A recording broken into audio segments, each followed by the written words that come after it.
ಬೆಳಗಾವಿಯಲ್ಲಿ IPL cricket betting ಬುಕ್ಕಿ arrest ಆಗಿದ್ದಾರೆ. RR versus DC ಪಂದ್ಯಕ್ಕೆ ಬೆಟ್ಟಿಂಗ್ ನಡೀತಾ ಇದ್ದಂತಹ ಆರೋಪಿ ಅಂದ್ರೆ ಬೆಟ್ಟಿಂಗ್ ಮಾಡ್ತಾ ಇದ್ದಂತಹ ಆರೋಪಿ ಶಾಸ್ತ್ರಿ ನಗರದ ನಿವಾಸಿ ಸಾಹಿಲ್ ಪಾಟೀಲ್ 23 ವರ್ಷ ಇವರಿಗೆ ಸದ್ಯ ಇವರು ಲಾಕ್ ಆಗಿದ್ದಾರೆ. ಹಾಗೆ ಬಂಧಿತನಿಂದ 12,900 ರೂಪಾಯಿ ನಗದು ಜಪ್ತಿ ಮಾಡಲಾಗಿದೆ. ಹಾಗೆ ಮೊಬೈಲ್ ಅನ್ನು ಕೂಡ ವಶಕ್ಕೆ ಪಡೆದುಕೊಳ್ಳಲಾಗಿದೆ ಅನ್ನುವಂತಹ ಮಾಹಿತಿ ಸಿಗ್ತಾ ಇದೆ. ಬಾಲ್ ಟು ಬಾಲ್ ಬೆಟ್ಟಿಂಗ್ ದಂಧೆಯನ್ನ ಮಾಡ್ತಾ ಇದ್ದ ಆರೋಪಿ ಪರಾರಿಯಾದ ಮತ್ತೊಬ್ಬ ಆರೋಪಿಯ ಬಂಧನಕ್ಕೆ ಇದೀಗ ಹುಡುಕಾಟವನ್ನ ನಡೆಸಲಾಗ್ತಾ ಇದೆ. ಬೆಳಗಾವಿಯಲ್ಲಿ ಐಪಿಎಲ್ ಕ್ರಿಕೆಟ್ ಬೆಟ್ಟಿಂಗ್ ಬುಕ್ಕಿ ಅರೆಸ್ಟ್ ಆಗಿದೆ. ಬೆಳಗಾವಿಯ ಕ್ಯಾಂಪ್ ಪೊಲೀಸರಿಂದ ಆರೋಪಿಯನ್ನ ಅರೆಸ್ಟ್ ಮಾಡಲಾಗಿದೆ.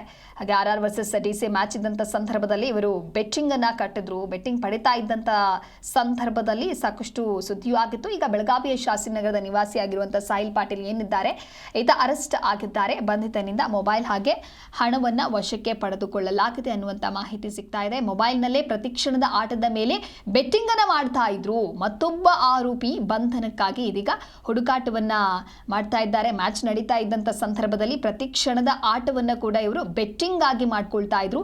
ಬೆಳಗಾವಿ ಕ್ಯಾಂಪ್ ಪೊಲೀಸ್ ಠಾಣೆಯಲ್ಲಿ ಈಗ ಕೇಸ್ ದಾಖಲಾಗಿದೆ. ಶಾಸ್ತ್ರಿನಗರದ ನಿವಾಸಿ ನೀವೇನು ಫೋಟೋದಲ್ಲಿ ಗಮನಿಸ್ತಾ ಇದ್ದೀರಾ ಆತ 23 ವರ್ಷದ ಸಾಹಿಲ್ ಪಾಟೀಲ್ ಅಂತ ಹೇಳಿ ಈತನೇ ಬೆಟ್ಟಿಂಗ್ ಅನ್ನ ಮಾಡ್ತಾ ಇದ್ದ. ಅದಕ್ಕೆ ಸಂಬಂಧಪಟ್ಟಂತೆ ಸದ್ಯ ಚರ್ಚೆಗಳಾಗ್ತಾ ಇತ್ತು. ಕೊನೆಗೂ ಕೂಡ ಈತ ಲಾಕ್ ಆಗಿದ್ದಾನೆ. ಇನ್ನೊಬ್ಬ ಆರೋಪಿಗಾಗಿ ಪೊಲೀಸರು ತೀವ್ರವಾದಂತಹ ಹುಡುಕಾಟವನ್ನ ನಡೆಸ್ತಾ ಇದ್ದಾರೆ.